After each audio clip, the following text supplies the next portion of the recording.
What is channel marketing? Well, it depends on who you ask. If you search channel marketing online, the first several results will give you slightly different definitions. And if you were to interview people in channel marketing positions, you would see different roles across different companies. The most common definition of marketing channels seems to be something like the processes, practices, and activities that transfer ownership of a product from the producer to the consumer.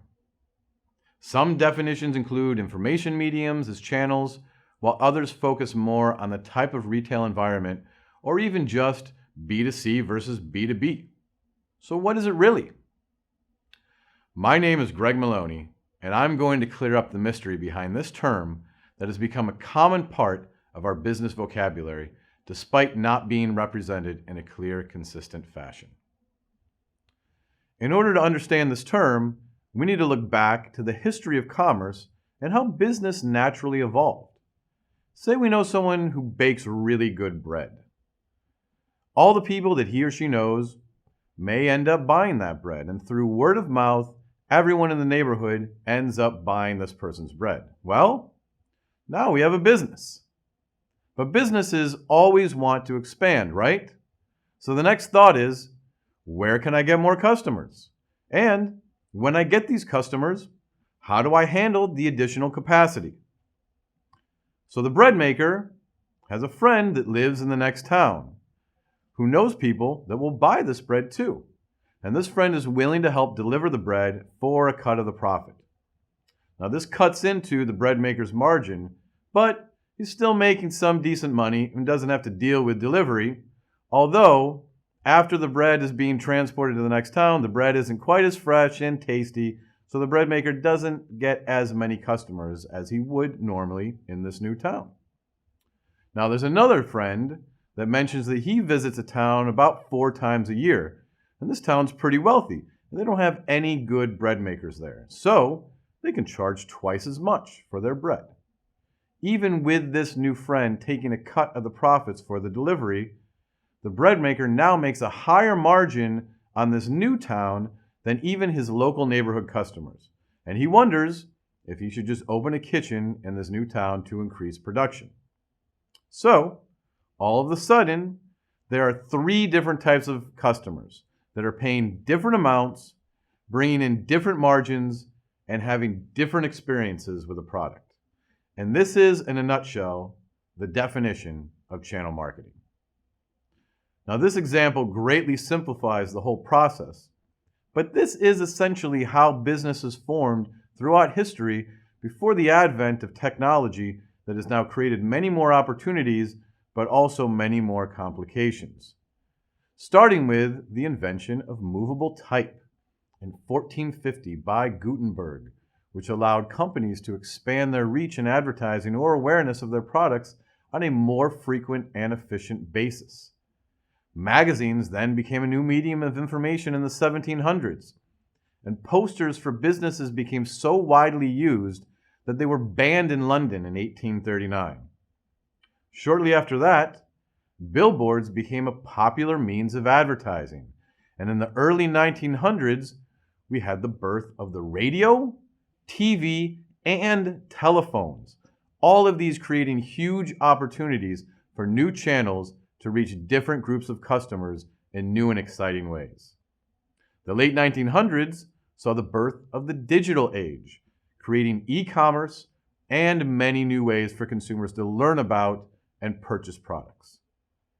There have been trade routes traveled by horse or boat for centuries, but the development of the railroad system and the invention of the steam engine in the early 1800s accelerated the ability for products to be transported quickly and efficiently to customers. During this time, wholesalers and distributors also became more sophisticated in their ability to store inventory and began to offer more value-added services to complement different producers, including things like just-in-time logistics, which ensures a product is in stock when and where it is needed. And now today, products can be transported across the globe through the air in the same day. And companies are even exploring delivery using drone technology to place a product on your doorstep within hours of just placing the order. Today, there are so many ways to engage consumers, or more channels, than we could possibly imagine, driven by all this innovation in the last 100 years. So, let's fast forward that bread maker to the 21st century. This is now a multinational bread corporation that is bringing in millions in profit each year. And this company continues to try and grow and expand. It will now run into greater challenges and opportunities.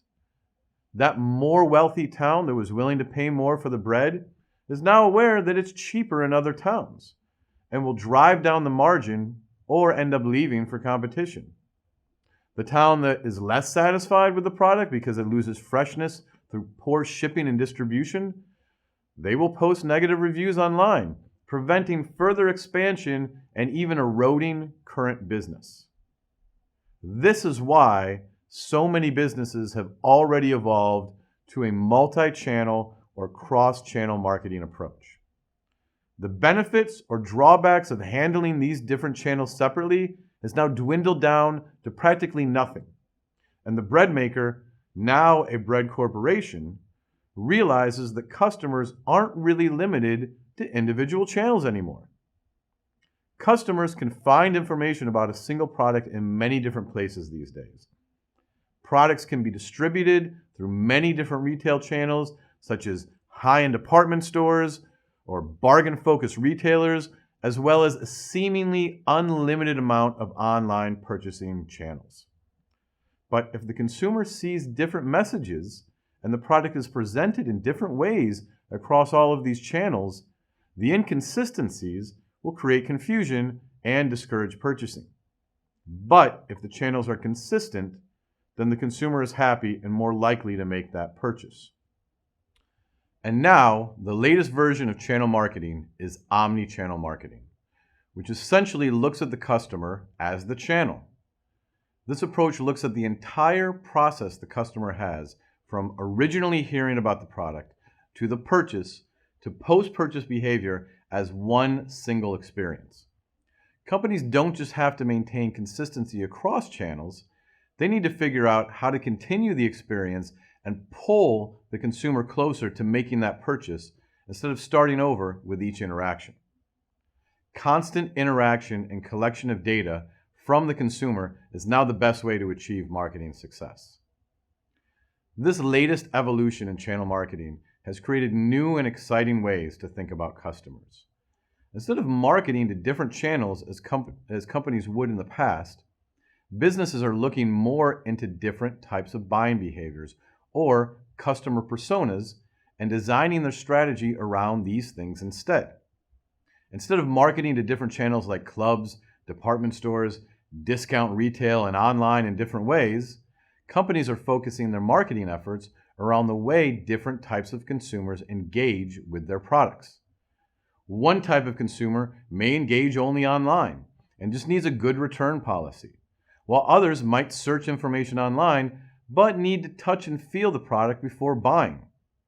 Others might be deal conscious and only buy when they have a coupon, while others might still be more influenced by positive reviews that they see from unbiased sources. These are now different types of customers that need to be marketed to in different ways. But the delineation no longer exists by a physical boundary, and marketing can now be segmented by the different personalities that people have. The type of customer is now the new channel.